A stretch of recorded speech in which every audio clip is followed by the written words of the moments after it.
Welcome to Paradigm Playbook, the podcast on the business of sports. With 50 plus years of experience, Steve Cook shares insights weekly, featuring top playmakers shaping the industry. Get ready to script your next play. Now, here's your host. Hello and welcome to Paradigm Playbook. I'm your host, Steve Cook, alongside Christie Copeland. Christie I think you've advanced, Christie, no longer a guest. Now you're part of the podcast. So welcome back for the second, third, or whatever time. But I'm going to let Christie introduce herself. But Christie is the owner of Champion Choice Consulting and about 7 other jobs, which I don't remember what they are. But Christie, you want to introduce yourself again? Sure. Christie Copeland. I reside in Michigan. I used to own a gymnastics gym. I do data analytics and a corporate job.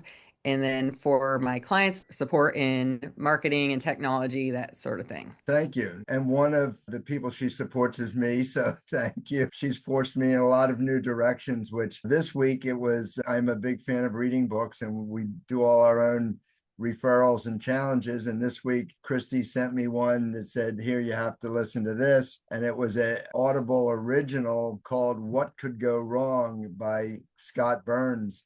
And Scott Burns was the screenwriter for Contagion, the movie that 10 years before the pandemic kind of foreshadowed the pandemic and scarily close to reality in advance. And we're not sure it's a book. It was probably a podcast with multiple episodes that was pushed together and released together to appear as a book. But either way, it's a pretty quick listen. But in this book or podcast, Scott is trying to write Contagion 2, which is the sequel to it, and he's collaborating with AI. So he creates all these characters in AI and has conversations, and it's a fun listen. So I had fun with it. Christie's just finishing up with it now, but it spurred this conversation. I said, well, why don't we talk about AI and where we can go with this and how can small business owners use AI? So we're going to go back and forth and just, throw some ideas at each other and see what we come up with. Starting with, what good is AI for us? Pick one thing and let's start there, Christie. AI is both exciting and terrifying at the same time. I think the top thing that makes it really usable is using it to create social media, but yet it's like having someone to brainstorm with and have ideas from. So you can't use it verbatim, but it sure speeds up social media wording. It'll give you hashtags, it will give you emojis, it will do things like that in, lightning speed. Yeah, it's kind of like the guy that introduces this podcast. So that guy comes on and everybody says, who is that guy that introduces you? And yeah, he's one of those that we don't know who he is. And if we wanted to give him an English accent, we could. If we want him to speak, with a French accent, we could do all that. Let's think, okay, small business. So social media is one thing that you can do. And there's a lot of things that I would consider, kind of dipping your toe into AI, but they're not that common. So is Zoom AI? So we're recording on Zoom now. I don't know if this is considered AI, but the notes of this episode are compiled by an AI companion that gives me all the notes to it, gives it to the editor so she knows how to put it together and create it. So there's simple AI things. In fact, I just sent one out today where I used Loom. Are you familiar with Loom? Mm-hmm. Yeah. So yeah. Loom is an easy one. If you're doing e-blasts or sending messages out, email, Loom is an easy one where you can add a video, soundbite to an email that you're sending out. Just makes it a little bit more personal. Then we're touching on a little bit of AI and where we can get it. Okay, so pick somewhere else. Squeeze over into the more scary side, the terrifying side, as you put it. Well, I don't know about that, but I can talk about video. Actually, as we speak, I'm preparing an AI talk for one of the upcoming USA Gymnastics Congresses. And so one of the things I looked at was video. So you mentioned Loom. Loom's on my list. Descript is on my list. And they are video options where they have an AI component to them. Descript is really cool because it can remove filler words. So if I say or ah a bunch of times, it can take those out and make it look seamless. It takes them out of the transcript. It takes them out of the video. It can do things like that to just make your videos more clear as well. You also can fix spellings on your closed captions in case a word comes through incorrect or a name spelled wrong, things like that. But I think using video, like you said, Loom is great. Descript is great. And at each one of them that I'm looking at for my project, I'm giving the free version versus the version that has the premium items because some of them you have to pay for the upgrade in order to get all the premium features. But I think video is another one. So you've got video, you've got writing. So we talked about social media within like ChatGPT, Claude, all the different ones where you can do writing emails. Writing emails is another really good one to get ideas. And then graphics right now, graphics might be the one that's scary. So even though most people might be listening to this, not watching on YouTube, we should have brought one of my graphics with me to show. So I needed 3 cute kids for my talk with gymnastics. And I looked, and I'm like, something's wrong with this picture. And the one little girl had 3 arms. And, so it's not real good at that yet. It's also not real good at spelling in graphics. But it can spell great in writing. But in the graphics, I'm seeing all kinds of misspelled words and, people with missing limbs, extra limbs, you really got to watch for that. So I think those that learn to use AI will advance faster. And I guess it will take jobs, so I can't deny that, but we'll also create jobs and will get us places we want to go much faster. So the first place I started using AI, and I use Perplexity. That's just a platform. And I understand Claude's great too. I like Perplexity because I can have a conversation. Unlike Google, where every time you ask a question, you have to go back and give the full question. In Perplexity, once you start on a conversation thread, it will remember what you're talking about. So you give me 5 examples of children's activities. You don't have to go back and say, now give me 7. You can say, just give me 2 more. So it's a conversational thing that goes back and forth. And I find that interesting. And in the book, Scott, he creates avatars that actually speak to him and gives them a personality. Said, listen, I want you to be the very detailed oriented person here, or I want you to be the strict person, or I want you to question everything.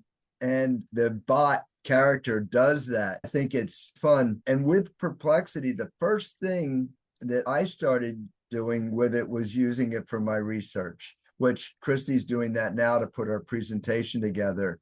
But you can design presentations, but the bottom line is you can get the research to get you there quicker. The trick to that, though, is making sure it's not hallucinating, is what they call it. You probably noticed that in the podcast, but it will sound, whether you're talking to it or talking to it in writing. So, you can talk to them live like they're a person almost. And it sounds so convincing that it's telling you the truth that you really do have to do your research after the fact. I was just at another event at the Canadian Swim School, and the man who presented on AI talked about it provided a link to resources, book credits, when you give credit to a source, and it was lying about it the whole time. So you definitely want to do your homework and not quote a source and find out that it was making it up. Yeah, I think if you understand a little bit of what it is, all it is doing is accessing everything that is known in the internet. That's basically all they're doing is they go back and scan the entire internet for anything that fits in there. Believe it or not, there's some things on the internet that aren't true. Aren't true, yeah. And it's word completion too. So you start a sentence and it might have 10 different random ways that it would like to answer it. And it's going to pick one. It's not going to pick the same one every time if you ask it the same thing or even ask it something a little differently. Let's just say, and so we have a baseball facility, and preparing a class the other day, I was teaching a certain skill, throwing a baseball or doing this. And I went to Perplexity and said, give me 3 lead up games that I can use to enhance distance throwing. And boom, boom, boom. Okay. I like 1 and 3, give me something to replace 2. And it gives you that. So it just saves time.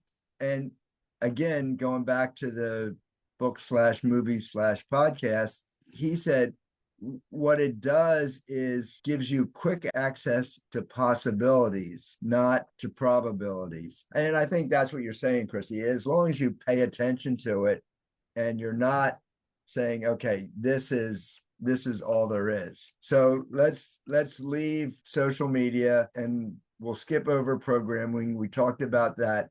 How else can it be used in marketing? How else can we use AI in marketing? I mean, there are tons of ways. You could use it to map out a marketing plan, not just to create your social media or create your emails. You could say, I need to do a campaign for summer camp. Walk me through. This is going to be a 6-month timeline. I know that summer camp launches in June.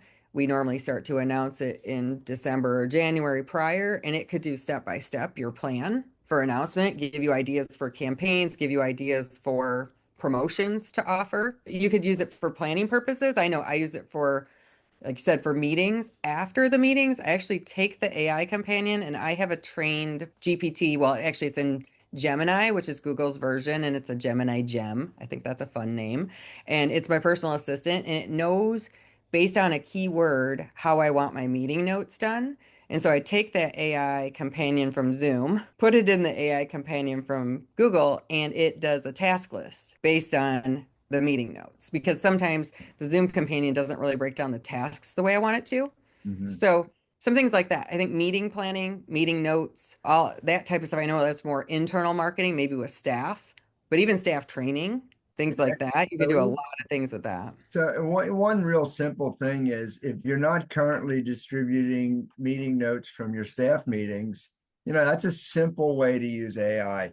Just record the meeting. You'll have the printed notes in whatever format you want, within 3 minutes.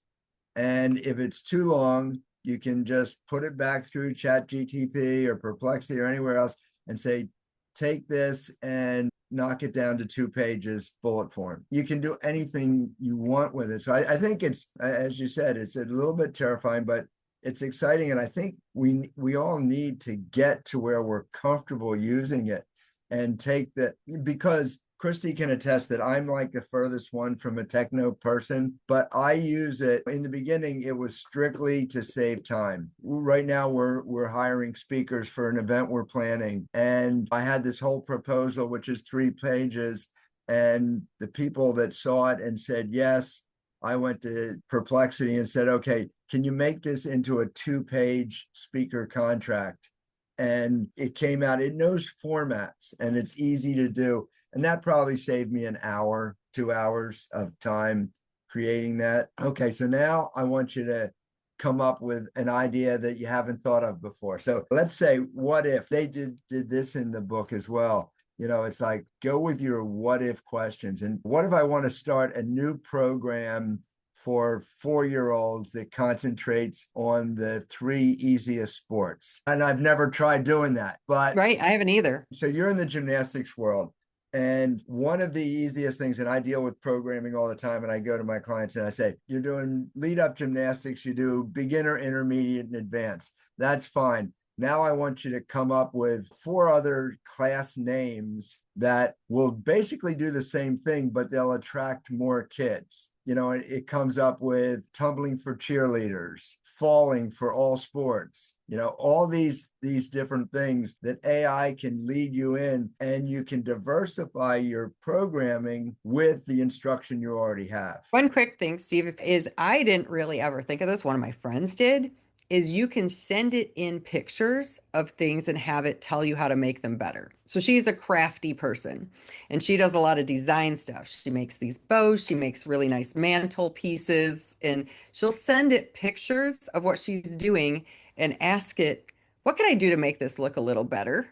So let's say you have your lobby and you have your front desk and if you're a gymnastics, you generally have some leotards, maybe some shirts, maybe some different things you're selling. I've never thought of this, but what about if we went in and we took some pictures of the front entry and said, how can we make this more inviting or more customer friendly, and see what it would come up with there too? Because I hadn't thought that she uses it to tell how to make her plants better.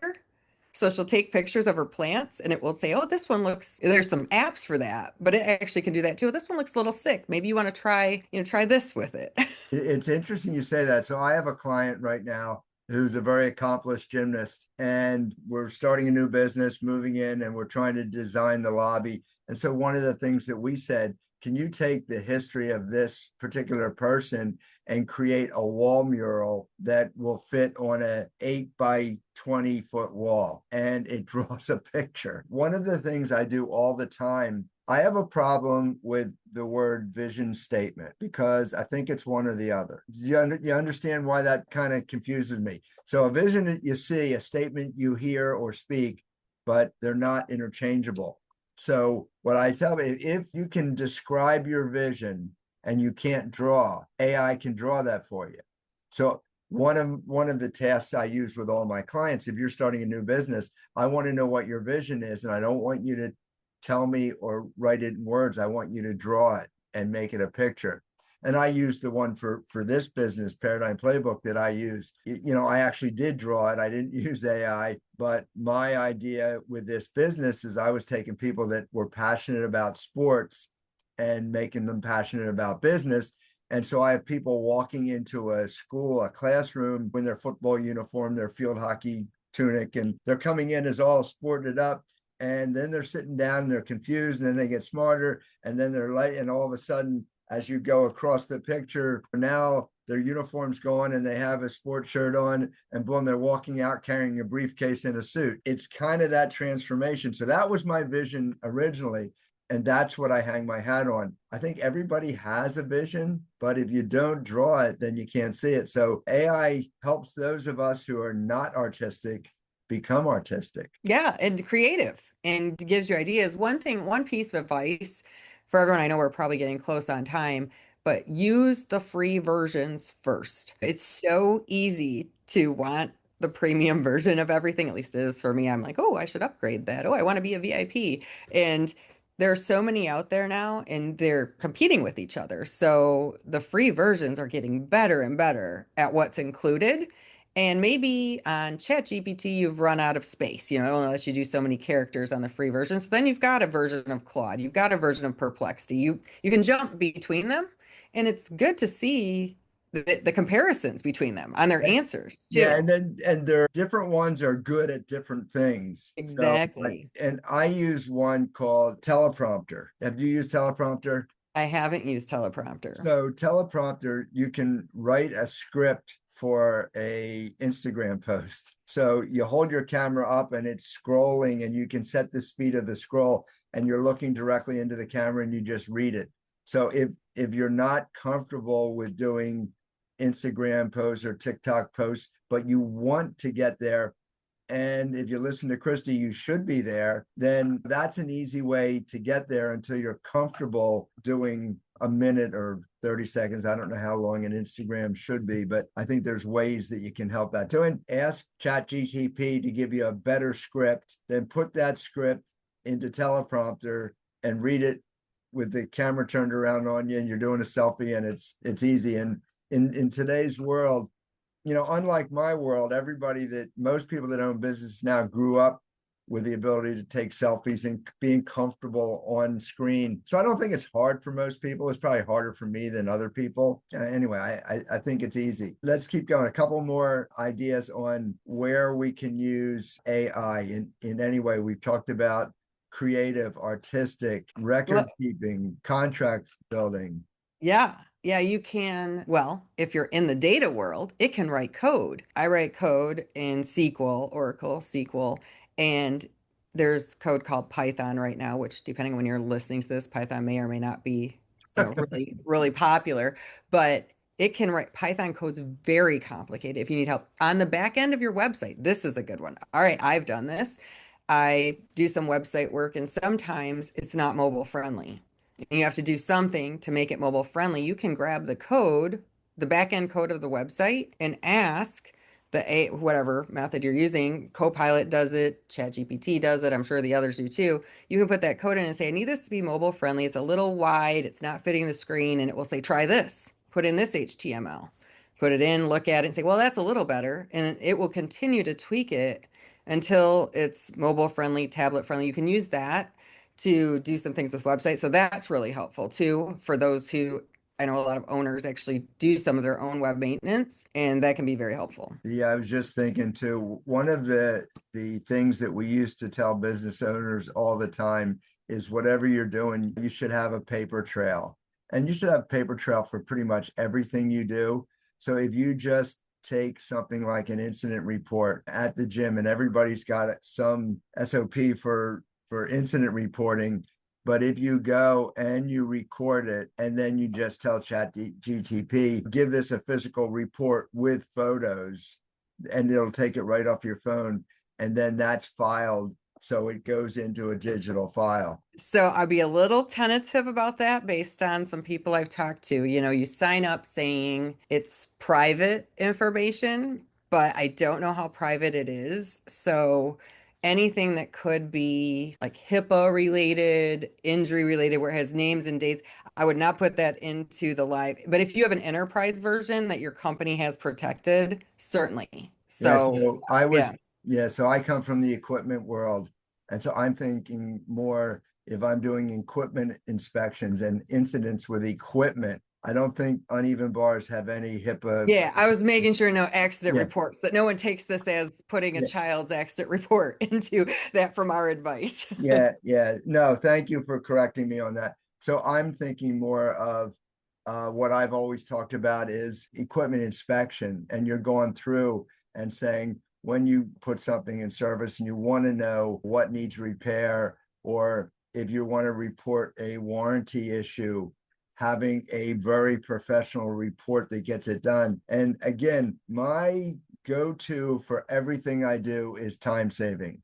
It's I want to save myself time, and I want to save my clients time, and that's what I put everything into, because time is money. And so I think at first blush, that's what AI is doing for us. It's saving us time, so time is money. I think it's awesome. Okay, you got one more shot. Give me one more All thing. right. Running out of time. Comparison shopping is my favorite thing to do. Right now, we have a teenager who's looking at colleges, and we know what area. We said, okay, give us all of the schools that have a great computer science program within so many mile radius of X, right? Somewhere in the Midwest. We gave the list of schools. How many students are there? What's the average GPA to get in? What's the size of the town? What's the crime rate in the town? It built out an Excel file of all of that information for us. And I said, well, what's the best route? We're going to leave from here. We want to visit all of them. It created a mapped route for that too.